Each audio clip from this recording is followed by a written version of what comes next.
PR Connections Radio presents.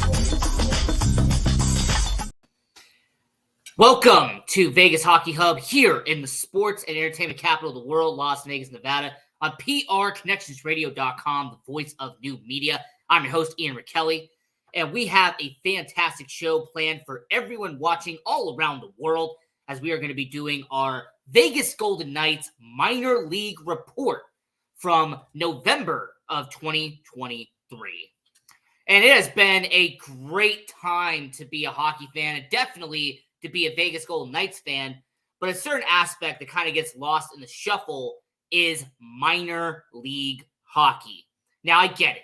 It's not glamorous. Not many people pay attention to what's going on in the AHL and the ECHL. I get it. But what we try to do here on Vegas Hockey Hub is that at the end of every month, we try to do a report of the entire month, letting everybody know what happened in a certain month for the Henderson Silver Knights and Savannah Ghost Pirates.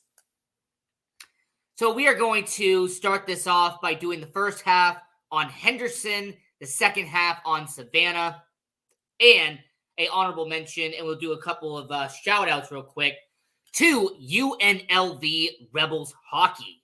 So towards the end of the episode, we will be talking about UNLV Rebels Hockey to end the show. So, before we get into the show itself, I want to recommend to everyone to go to PRConnectionsRadio.com. Check out all the fantastic content we have on there. We have a dozen shows on the network, including Vegas Hockey Hub. PR Connections Radio uploads every single day to the website PRConnectionsRadio.com. And if you are on our YouTube channel, PR Connections Radio, we have a dozen shows on the YouTube channel as well. We upload content every single day to the PR Connections Radio official YouTube channel. So if you want to subscribe and help out the network, it would be much appreciated. Also, go to Vegas Hockey Hub's YouTube channel. We try to upload every single day to the Vegas Hockey Hub YouTube channel. We upload our episodes weekly, Monday to Friday. We also have short videos, and there's some stuff that we put on there as well that are Vegas Golden Knights and NHL related onto the Vegas Hockey Hub YouTube channel. So go to @Vegas Hockey Hub on YouTube, and you want to like and share with all of your friends all around the world. It would be much appreciated. And lastly, if you want to go on to social media and support Vegas Hockey Hub, like I said before, we are everywhere here on Vegas Hockey Hub. So if you want to go to Facebook, Instagram, Twitter, TikTok, we are everywhere at Vegas Hockey Hub. And if you want to follow your host, I am right down there at Ian Rachiele 18. And one final note before we get into the minor league report and to break down Henderson and break down Savannah here on Vegas Hockey Hub, we do a live tweet. We do live tweeting on every single Golden Knights game. We do live posting. We do live reactions to every Vegas Golden Knights game on our Twitter account at Vegas Hockey Hub. So if you want to interact with me and interact and talk to Vegas Hockey Hub on Twitter, we do every single Golden Knights game. So I definitely recommend going out and checking that. So let's get into the Henderson Silver Knights, because what a fascinating November it was for Henderson. To start out Henderson, let's just backtrack just a second. To backtrack, we have to go all the way back to kind of the end of October, beginning of November. Remember where Henderson was at this point. Before getting into the month of November, the Henderson Silver Knights were 6-2 on the year. Henderson was 6-2. They were riding a huge high in October. So how would November go for Henderson? How would it perform for Henderson? Well, in interesting fashion, the first game of the season in November for Henderson would turn out to be a triumph and actually be a success for Henderson, as they would actually play the Abbotsford Canucks, and they would actually beat the Abbotsford Canucks in Abbotsford 5-2 to win the first game of November. Daniel D'Amato, Mason Premu, they scored goals for Henderson. You also had a fact that you had Gregory Diansenko. He recorded an assist in the game as well. You also have to talk about the fact that Adam Cracknell, who had an assist in the game, also played in his 700th career AHL game. So for a guy like Adam Cracknell to have that long of a career, regardless if it's NHL, AHL, ECHL, regardless of where it is, to play 700 games in any type of league is impressive. So Adam Cracknell, 700 career NHL game for the Henderson Silver Knights. You also had later in the game, Byron Freese. He had a goal late in the third period. And you had Sheldon Rample with a 2-goal night in this 5-2 win to start out November for Henderson. And I will give a lot of props to the goaltending. Jari Patera, he stopped 31 of 33 shots on the night. So when it comes to the Henderson Silver Knights, they were starting a 2-game road trip against Abbotsford, and they started out with a 5-2 win. The second night, not as great for Henderson, as on November 4th, they would actually lose 2-0 in Abbotsford. So even though Jari Patera stopped 20 of 22 shots on the night, and even though there was a few opportunities in the game for Henderson to actually score, they unfortunately just did not get any pucks in the back of the net. They weren't able to execute in the game when it mattered. So they split a 2-game series when they headed up to Abbotsford to take on the Canucks. So they were 1-1 to begin November. A few days later, November 7th, the Colorado Eagles, the affiliate of the Colorado Avalanche, they would go and play the Henderson Silver Knights, and the Henderson Silver Knights would lose this contest 5-1. Keep in mind, the Henderson Silver Knights are going to Colorado, to the Budweiser Event Center out there in Colorado. So they'd be playing on the road once again. And even though Sheldon Rample picked up his 3rd goal of the month, he actually would be the only goal Henderson would have. As the Colorado Eagles would have a 2-goal first period, and then they would have back-to-back goals in the third period, making it a 5-1 loss for Henderson. But you know what? We'll see what Henderson can do in the next night, because back-to-back games in Colorado. So they shake off the 5-1 loss. How would they do on the Wednesday night affair on November 8th? And the Henderson Silver Knights would win for Henderson, as the Henderson Silver Knights would win a 5-4 game in overtime in Colorado to pick up a victory and kind of redeem themselves from what happened the night before. And when it comes to Henderson, Jake Bischoff, who is the captain of the Henderson Silver Knights, he would pick up the first goal in the game to make it a 1-0 affair. Colorado would score a little bit later, tied up at 1-1.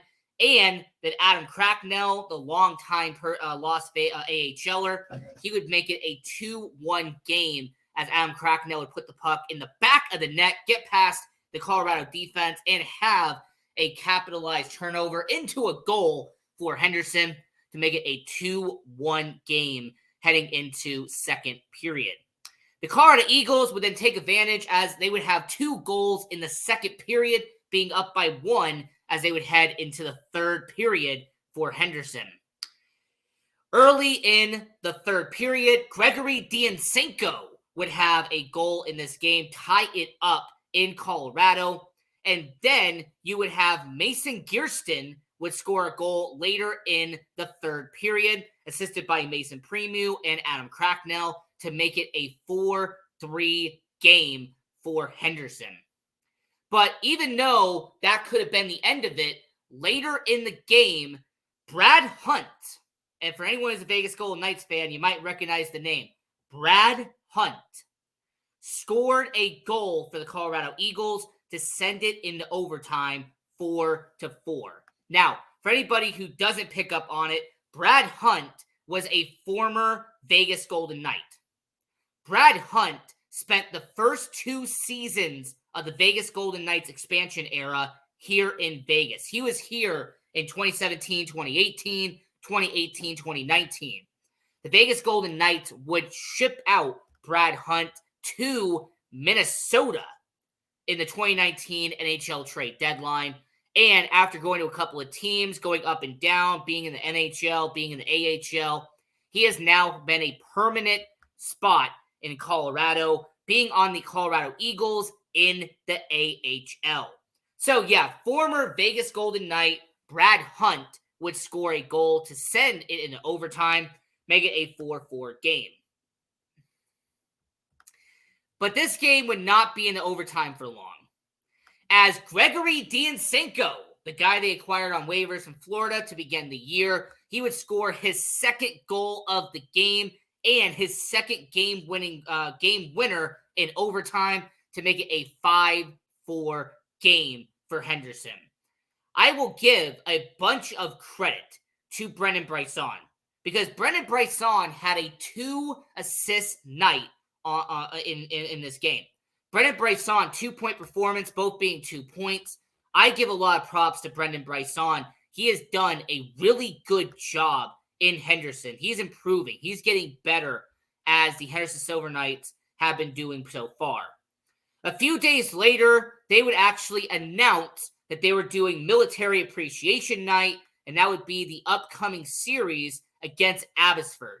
So, after having a little bit of a stretch, a little bit of a break in between what happened in Colorado and Abbotsford, after having nearly a week off, the Henderson Silver Knights would be back in Henderson at the Dollar Loan Center, and they'd be taking on the Abbotsford Canucks, the affiliate of the Vancouver Canucks, in this game on Military Appreciation Night. The Henderson Silver Knights had special themed jerseys. In fact, these were the ones that were for the Space Force, the U.S. military's newest branch. Space Force was the jerseys that they were wearing, and I will point out they were not half bad. They were not bad jerseys at all, but unfortunately, the bad news is Henderson would lose in overtime, as they would lose 3-2 to Abbotsford. Brendan Brisson would score for Henderson, and Brendan Brisson would score again in this game. So once again, we said it in the game previously, and we'll say it in this game as well. Brendan Brisson has been a star in Henderson in the month of November. Brendan Brisson has been building up his confidence. You could tell that he is getting better and better and better as he is in Henderson. So Brendan Brisson, 2-goal night after the previous game having a 2-assist night. And I will also say that Jari Patera stopped 40 shots on goal in this game. I will not say that he had any blame on this. When you stop 40 shots on net, that means you were busy all night long. All right, it means that you were constantly being shot at, constantly making saves, and that's what Patera was doing. And then the next game, November 18th, the very next day, they would come up short once again with actually the exact same score, 3-2 against the Abbotsford Canucks. It would go into overtime, and Abbotsford would pick up the victory on November 18th. So Mason Gearston and Sheldon Rampel would be the 2 goal scorers for Henderson in this game. Tyler Benson, Jacob Demick, and Mason Premu, they would have the assists in this game. But Jordan Propierny would only have 30 shots out of 32 that were saved. And I will say for Henderson, having all these losses racking up, did not seem well for Henderson. It seemed like that momentum in October was starting to fade away. Like I mentioned, they were 6-2 in October. They had a really nice stretch on the year. As unfortunately, in November up to that point, they essentially had a 3 wins to 4 losses on the calendar. So the next game, which would be November 21st, it would be on the road going to Bakersfield to take on the Condors. And Bakersfield would unfortunately beat and also shut out the Henderson Silver Knights. So Bakersfield would make it multiple losses in a row for Henderson. Because like I said, keep in mind what the streak was heading into this point. They lost to Abbotsford on Military Appreciation Night. They lost in a shootout to Abbotsford the very next day. And now they're losing in Bakersfield after getting shut out. In this game, I'm going to give credit to one goaltender here, but it's not the Henderson Silver Knights one. It's not Batara, even though, yes, he stopped 29 shots on net. But what happened to Jack Campbell? Like, Jack Campbell was abysmal in Edmonton. He was terrible in Edmonton. He gets sent down to Bakersfield. And this game against Henderson, he was struggling against San Diego. We've seen clips of him giving up multiple goals in AHL games. But against Henderson, he would stop every single shot going his way. And Jack Campbell would have a shutout against Henderson. So yes, the Henderson Silver Knights lost 2-0, but they were taking on an NHL-level goalie in Jack Campbell. So I'm not going to give it that much harsh. I'm not going to be as harsh on Henderson because they lost to an NHL goalie.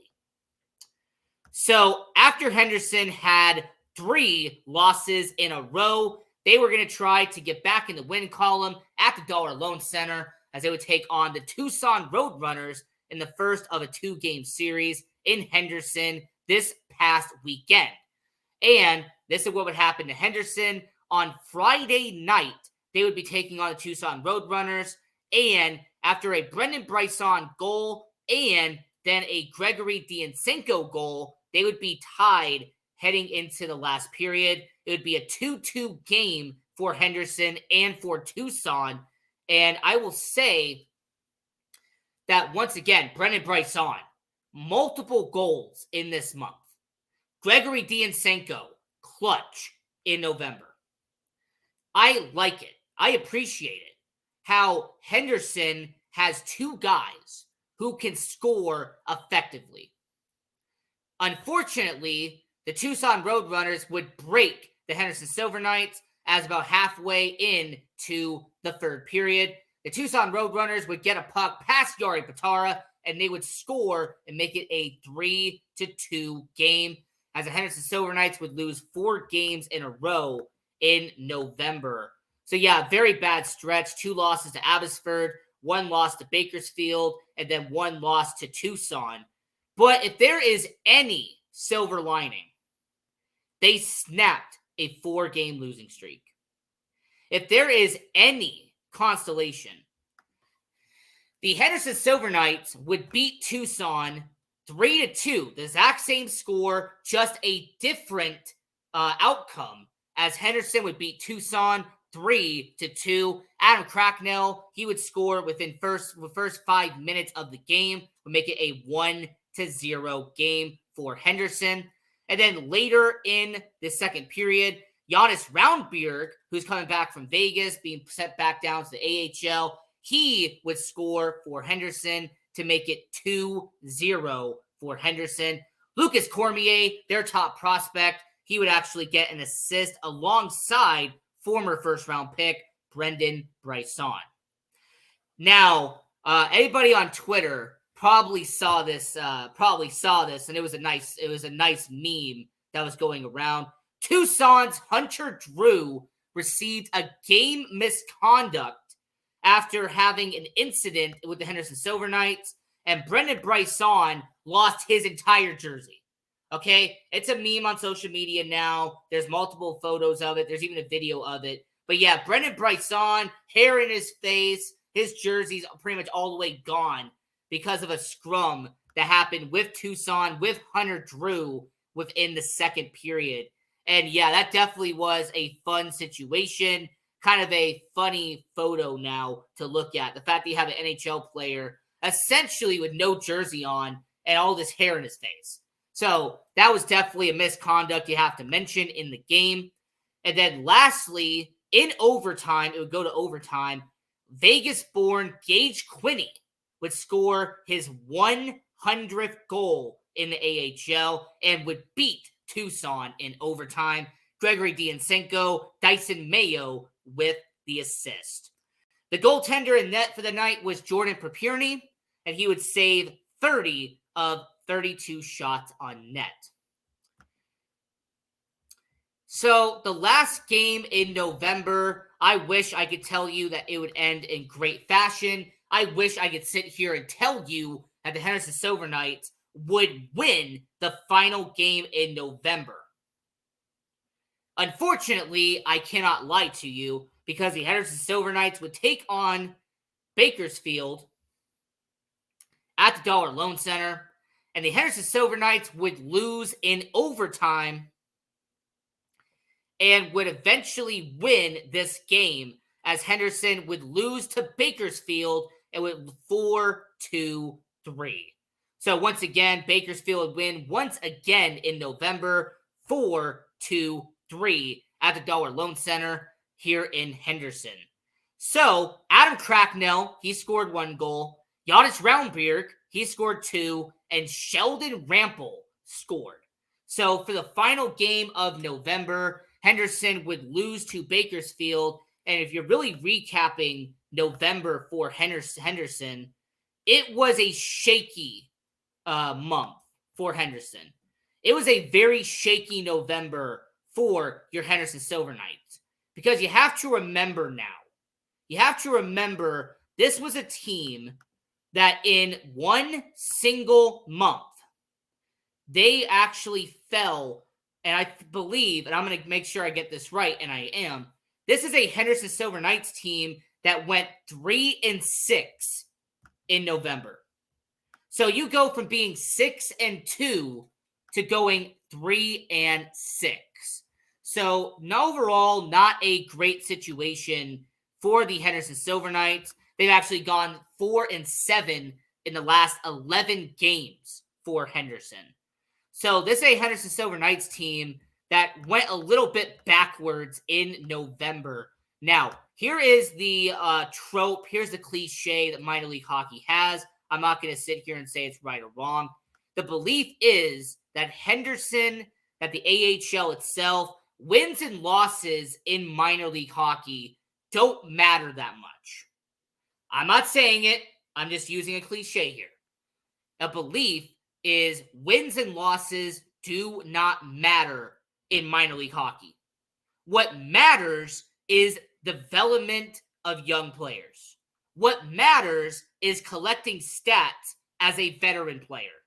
What matters is if you're a grinder, if you're an enforcer, is racking up as many penalty minutes as humanly possible.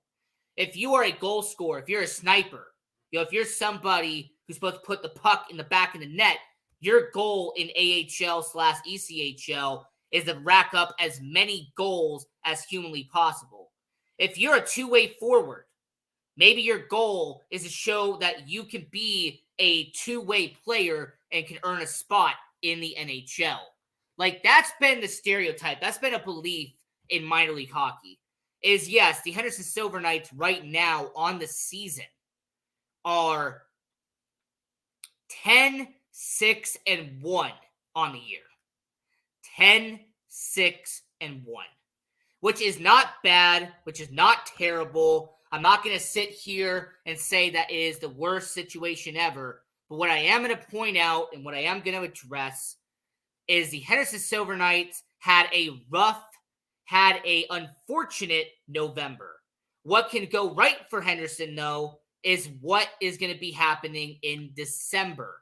Because not only are they going to have a back-to-back series in Henderson taking on Calgary to begin December, then they have to go on the California road trip as they're going to be taking on Ontario, and they'll be taking on San Jose on the road trip. And if you also really want to break it down and talk about it, this is a Henderson Silver Knights team that has a lot to prove in December, as your Henderson Silver Knights are going to be playing over a dozen games in December.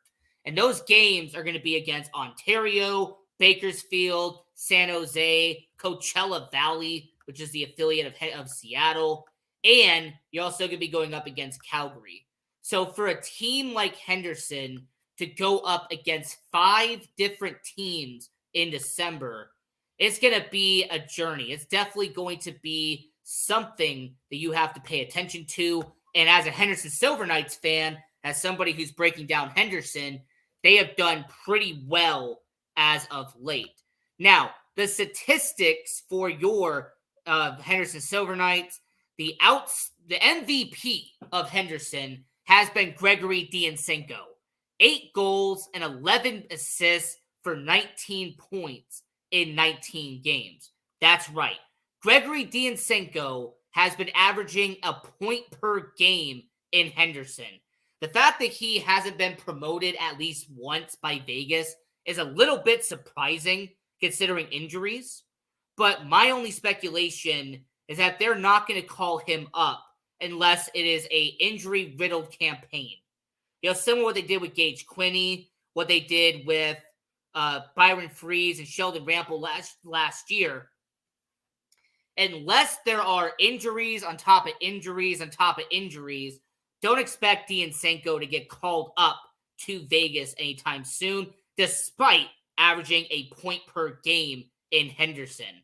Gage Quinney has done a good job as well, 11 points in 12 games for him. And Sheldon Rample, 9 goals for Henderson. He leads all of the team in 9 goals. And Brendan Bryson has had 8 goals and 15 points in 19 games. Now, Lucas Cormier, who's the top prospect in Vegas, 1 goal, 7 points, and a +2 in 18 games. So for a guy like Lucas Cormier, it's all about development. It's all about building up Lucas Cormier, seeing what he's about. And I guess really only one final player I could talk about has to be the goaltending, because Jari Patera has done pretty well. I mean, this is a guy who is 6'6" as a young goalie in Henderson. Now, I say young with air quotes because this is a guy who was drafted in 2017. He has been in Henderson for the last 5 years. So to say that he is young is kind of right and kind of wrong. It just depends on who you ask. When you've been in an AHL for 4 years as a goalie, it's kind of loose quoted as being a young guy in the AHL. So, as we're kind of breaking this down here on Vegas Hockey Hub, I'm your host, Ian Rachiele. We also have to break down the Savannah Ghost Pirates as well for the ECHL. And I'm just going to point out what their schedule has been so far, because, wow, the Savannah Ghost Pirates have not been that great on the season for Savannah. So in November, they would lose to Greenville 2-1, would beat South Carolina 3-2, lose to Jacksonville 5-2, beat Orlando 2-0 before losing 6-4, beat Greensville and then 3-2, would lose to South Carolina 4-2, would lose to Orlando in back-to-back games 5-4, 2-1, and then the Atlanta Gladiators, they would lose 7-3. The final 3 games of their season in November, they would lose to Jacksonville 4-1, lose to Orlando 4-3, and then would pick up their final win of the season 5-0 over South Carolina. So for Savannah, not a great November, but once again, in the ECHL, it has always been said it's not about wins and losses, it is about development. And when you see the statistics of Savannah, it kind of backs up that point. Vincent Marlowe has 9 goals and 16 points on the year for the Savannah Ghost Pirates. The 24-year-old from Quebec, he has actually had a pretty good season in Savannah. Remember that last year in 56 games, he had 20 goals and 40 points for Savannah last year. And then defensively, their best player defensively have been Brandon Estes, who has been 7 assists for 7 points in 17 games. And I will say lastly, as we're wrapping up the show, go check out UNLV Hockey. Jamestown will be at the City National Arena in the end of December. So I highly recommend going to State National Arena, checking out UNLV Rebels hockey. It is a fantastic show. Doesn't cost that much. In fact, you can go up to Mackenzie River, eat, and watch a UNLV hockey game. Hey, count me in, take my money. So this is Vegas Hockey Hub. I'm your host, Ian Rachiele. And until next time, continue watching hockey, go support junior hockey, and go Knights, go.